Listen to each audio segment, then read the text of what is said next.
Hello there. It is your mom of three in NYC, and I'm back with another video. Yay! Welcome. If this is your first time on my channel, my name is Taneza. I am the mom of three smart kids living in the heart of New York City. I would love for you to join my YouTube family, my tribe. All you have to do is hit that button below. Which button? The one that says subscribe. Subscribe.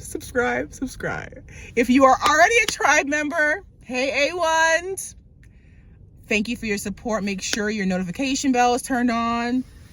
The minute I post, you're right there. All right, let's get down to business. I am reviewing Married at First Sight UK edition. This is season 7, episode 2. I love you guys. I love to link a video. I will link my review for the first episode so you can catch up in case you haven't. We are now in episode 2. Let's get right to it, guys, because there's a lot to go over.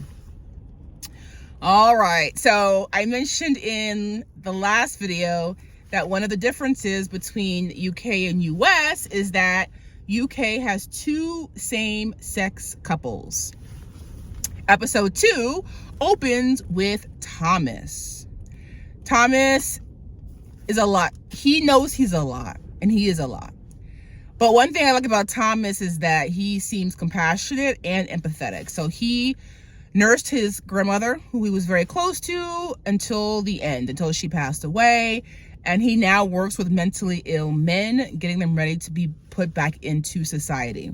He's been engaged twice. He just wants to be loved and accepted. And you can tell, like, he really wants to be wanted.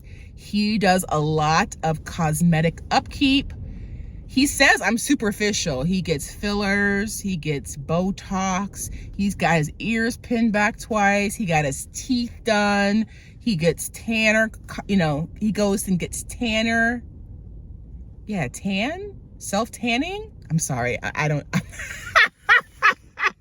I don't know about that. I'm naturally tan.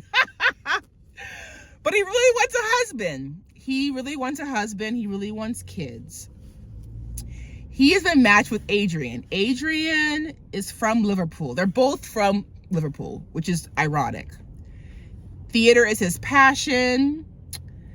So that's the next couple. It's the third couple we've been introduced to. There was 2 in episode 1, Whitney and Duca, Shanita and Jordan. And now we have Thomas and Adrian, April and George. April is a VIP bridal stylist. She designs and makes gowns, not only bridal gowns, but pageant gowns as well.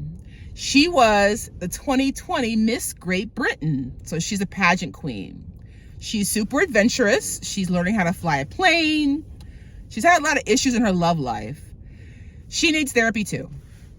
She does. I mentioned that in the last video that Whitney needs it. She needs as well. She has trauma from when her mother left her at the age of 8. So she feels a rejection even now as a 30-something-year-old woman that stems from her mother leaving her.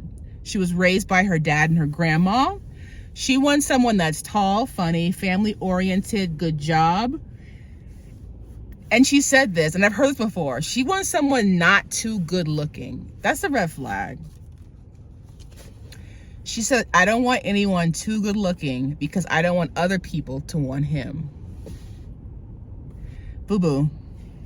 Take it from an old married lady. 14 years. If you trust your partner, it does not matter what he or she looks like. You can be married to Shrek.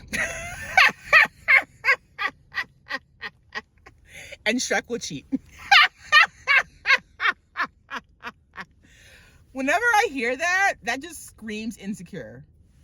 It does. It screams insecure. That I want to lower the looks from me because I don't want them. No, if they cheat, they cheat. Period. Poo. I said that was weird. She does not want someone too good looking so he won't be stolen. In parentheses, Taneza said weird. George, they're both stunning. They are both stunning. April and George are beautiful. So George has dabbled in modeling. He said that he's a young 40. He plays rugby. So there's 3 things that George encompasses that have never been on Married at First Sight here in the US. 1, he's been married before. I have never seen an episode in the US where the person has been married before. So he's been married before. He was married for 12 years. He has 4 kids. 3 girls and 1 boy from the ages of 9 to 19. So he's 40, he's been married before, and he has 4 kids. But he has been betrayed. He says that he wants somebody that's ambitious. He's never ever been on a blind date before, but he is going on a blind marriage.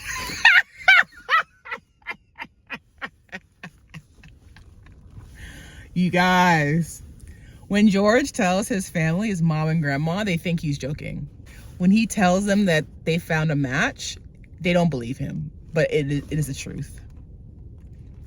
Back to Thomas and Adrian. So Thomas seems very nervous on his wedding day. And like when we first meet him, like the intro B-roll of him, he's like super sassy and in your face, but on his wedding day, he's a different guy. He is nervous. Adrian seems calm. April is getting ready.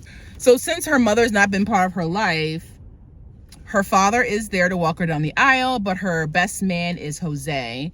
And he tells her, "You are worthy, April. You are worthy. You are worthy." She's a gorgeous bride. You can tell she designed her dress. I'm going to say that because I'm not here to be negative or tear anybody down. Positive vibes only. She designed her own dress because it's a cross between a wedding gown and a pageant gown. Why? How, Taneza? She is rhinestones. She has she's bedazzled. That's what it is. She has bedazzled a gown, a lace gown. Bedazzling rhinestones like Swarovski crystals, like all over the neckline and the straps on top of a lace gown. Like, it's a lot. She's got a lot going on. She's happy though, and she looks beautiful. They age her with the makeup. I will say that. They age her. She's a pretty girl, but they age her with the makeup. It's a lot. It's a lot. Alrighty. She said, what is life without love? Like I said before, they have the groom let's just say in the church, waiting. They have both of their families waiting, and then the bride walks in. So April's friends and family will see George before she does. And quote, "He's lovely. I'm so relieved." Like, they were all smiles. George is handsome. He's a handsome, very like J. Crew, giving me J. Crew model. I put in my notes, April needs therapy for rejection. She does. You can tell at the altar, they are both genuinely happy with each other. George begins to smile like he's never smiled the entire episode. When I say George smiled, and it was not just all teeth, it was all teeth and all the gums. All the gums. They are both like super relieved, super happy. You felt it in her. Right after the ceremony, they're like doing pictures together. So I put in, he immediately says he has kids. Like, he does not beat around the bush. They interview her and she's not sure she wants kids. And then you find out later on in the episode, it's out of fear because she didn't have a mother figure and does not think she'll be a good mom, doesn't want to scar her kids. So she's not even sure she wants kids. When she asks George, does he have any kids? And he says yes, she looks shocked. She swallows, like a technique to keep her calm. You can see like her self-care, how to ground herself, right? But it's when she says how many, and he says 4, and she asks how old they are, and 9 to 19. The icing on the cake was, do they live with you? And he's like, 2 of them do. She said, I got a whole family. She's like, I feel the pressure. I have a whole family. I wasn't even sure I wanted kids, but now I got 4. I was here for it though. That was a little bit of a curveball. And what the issue is this, the experts go with what you tell them. And she probably was like, yeah, sure, I don't mind if he has kids. She should have been more honest. I think that it's great that he tells her ASAP. I'm glad he already has children because April's not sure that she wants them. She's, quote, scared to be a mom. She kept swallowing. Every time, like, it was like, it kept getting, like, the hole kept getting deeper and deeper and deeper. Thomas's mom starts to talk to the other family. I put straight away, like I'm British. While they're sitting down, they usually don't talk to each other, right? Because we're strangers, but waiting for the wedding. But she like, hey, starts talking to them, and then she is taken aback that they're not as outgoing. Everyone's nervous, like, whoa, lady. He has a horse and a carriage, Thomas does. He calls this his Cinderella moment. He is walked down the aisle by, I guess, a father figure because he was raised by a single mother as well. The very first thing, when they open the doors, they have Adrian already waiting. And it's Thomas that walks down the aisle to meet him. The very first thing that Thomas says, and I'm not even exaggerating, he's blonde. That's not my type. Adrian is handsome. Yes, he's blonde, but why would that be the first thing you say out of your mouth about your husband? Because that's what he is. He says he's not my type. He says that hair that he has is not the kind of hairstyle he would choose. He said his suit is too casual. Thomas is superficial. And it's one thing to be superficial about yourself. To be so superficial about someone else is what was so unnerving. He seems lovely though. Adrian seems very warm. Adrian's friend, Katie, his best friend, because he had no family there, it was Katie, says that she thought the experts would have matched Adrian up with someone more calm and sophisticated. Thomas seems flamboyant. Those are her words, her exact words. Thomas says, if this were hot or not, I would be hot, he would be not, but beggars can't be choosers. What? Thomas. Is Thomas a messy boots? All right, so I mentioned that George's 2 oldest kids live with him. I'm here for George's dad's long white hair. Thomas said this and then said this to Adrian, that he expected his type, which was tall, dark, and handsome. Adrian is his height, blonde, and I guess he is not considered handsome by Thomas. He's fine looking. He's like a regular, like a Backstreet Boy. Katie, Adrian's best friend, asks Tom a load of questions, you guys. Tom says, like, she's an expert. Even his mom was like, why is she asking all these? Do you live by yourself? Do you live with your mom? I mean, what do you do for a living? Like, how old are you? Like, she asks a lot of questions that she should let Adrian ask. He's 31. Tom says Katie's asking too many questions. And then they start going back and forth. His best friend and Tom. I said, not a spat already. Look, sad face. Katie threatens to leave the reception. Katie tells Adrian, Tom is not the one for you. Really? I mean, that could be true and that could be your opinion, but at the reception, that's really what we're doing and we're saying. Adrian says that he's open-minded. back to April and George. April is fragile, doubts herself all the time. She has been hurt by a former partner. Jose tells this to George. Jose thinks that George seems to be the right person for her.